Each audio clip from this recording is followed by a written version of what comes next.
नैहर चली जाब हमहू योदानी, ने बस हाथ चराब हमहू योदानी। नमस्कार, गोर लागे छी। मैथिली ब्लॉग चैनल में अहाँ सब गोटा के स्वागत करे छी। ओना तो आब 2-4 दिन में स्कूल खुजे वाला है, लेकिन गर्मी छुट्टी शुरू होते हम मोटा चोटा बांध कऽ विदा भऽ गेलहुँ नैहर जायके लेल।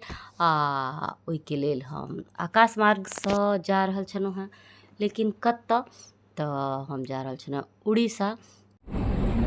एक तो छै रांची हवाई अड्डा पर हम सब उतर गेलिए। अब वर्षा हुआ वाला छै, कही दुआरे कते हिलन डोलन होइ छलै हवाई जहाज में।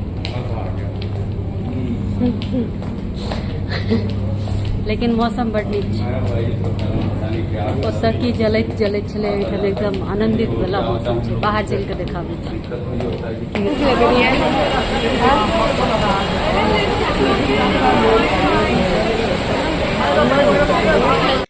तो उड़ीसा जाके लेल पहले हम सब रांची में उतरलहुँ। एक दिन ओहिठाम रुकऽ के छलैया। तऽ जेनाकि गौरी दाई के ननद अबै छलखिन हेँ, असावरी देवी, एहन मधुश्रावणी के कथा में छै। तऽ खूब अन्हर बिहार सब अबै छलै, कियाकि तऽ पूर्वा पछवा तऽ हुनकर भगिने भगिनी छलखिन हेँ। तऽ तहिना हमरो बुझायल जे कि हमहूँ शायद एहने में से किछु नैहर जा रहल छी, तऽ अन्हर बिहार सब आबि रहल छै उतरते के मातर पूरा। हम सब होटल में पहुँच गेलहुँ। ई घर नहीं छै जहाँ श्री झा बता जका कूद रहल है। तो होटल में एक दिन रुकलहुँ, फिर दोसर दिन भोरे भोरे तैयार भऽ कऽ नाश्ता के खाना के नाश्ता के जे भी व्यंजन सब सचार लागल छलैया, पेट भरि कऽ जतेक पार लगलै ततेक के जगह देलिए। अब जे नहीं पार लगते तकर जगह कतऽसँ देबै। तऽ खा पी लेलहुँ पेट भरि, और आदर स्वागत बढ़िया छलै, बढ़िया व्यवस्था सब बढ़िया केने छलथि है होटल वाला सब। खा पी कऽ पहुँच गेलहुँ रेलवे स्टेशन घूमैत घामैत, कियाकि तऽ एतऽसँ 3-4 घंटा के रास्ता छलै राउरकेला के लेल, उड़ीसा के राउरकेला के लेल, जतऽ हमरा सबके जायके छलै। तऽ बचपन से हम ओतै पलल बढ़ल, शिक्षा दीक्षा ओतै भेलै, ओतै सब गोटा रहै छथि। प्लेटफार्म हम शायद बहुत साल के बाद देखलिए, 7-8 साल के बाद, कियाकि तऽ हम जाइते छी बहुत कम। ओहू में गेलहुँ तऽ ज़्यादातर बेसी काल आकाश मार्ग से ही गेलहुँ। तऽ ई प्लेटफॉर्म अपन अपन जगह, मतलब बेसी दिन पर देखला पर किछो चीज नहीं बुझाई छै, अपन अपन जगह तेहन लागि रहल छलै। ट्रेन में चढ़ला के बाद तऽ श्री झा के बुझाई छलै जेना बाप जन्म नहीं खेनौ पान, जेना पहले बेर ट्रेन के अंदर देखैत होइ।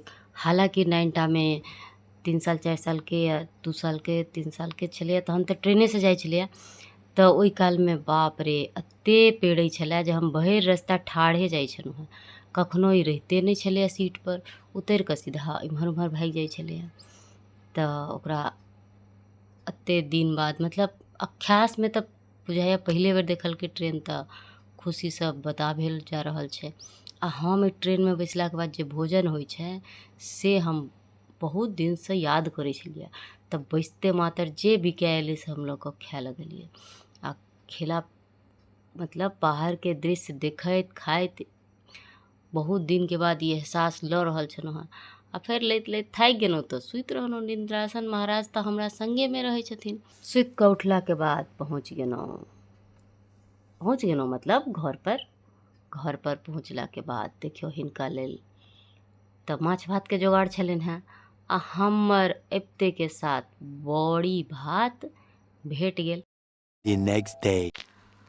उड़ीसा के ने हमरा गोलगप्पा बड़ नीक लागैए, घुपचुप जकरा कहै छै। कियाकि तऽ दिल्ली में अमचूर धऽ कऽ खट्टा पानि बनै छै, ओतऽ इमली धऽ कऽ बनै छै। ताहि दुआरे ओतऽके स्वाद अलग छै। आ अगला दिन एक बोरिया हमरा लेल आबि गेल। तऽ पहिले हम गुपचुप बेचलहुँ, बेचऽवला जगह सबके खुएलिए। The next day. हे कन्या सब, कोरियाही वाली, ये बकराइन वाली, गीत कहियो ना, कते बेर भेल जाइ छै। ये गीत उठाउ ना। बकराइन के नरेश छथिन। शुरू करियो ना, ये एक दिन तक के पर माँ बहुत सुयस सुनलहुँ हमरो दुख दूर करू, माँ बहुत सुयस सुनलहुँ हमरो दुख दूर कर। तऽ बेटी अबै छै तऽ भगवानो अबै छथिन, से हम अहाँके देखा रहल छी जे बेटी खराबे नहि होइ छै। बुझलिए बात अहाँ सब। हाँ, तब भगवानक पूजा भऽ रहल छै। आ पूजामे गामके जे काकी दाइ सब रहै छथिन से पूजा देखै छथिन कम बेसी बातचीतमे बेसी ध्यान रहै छै, जे कि हेबाक नहि चाहिए ना।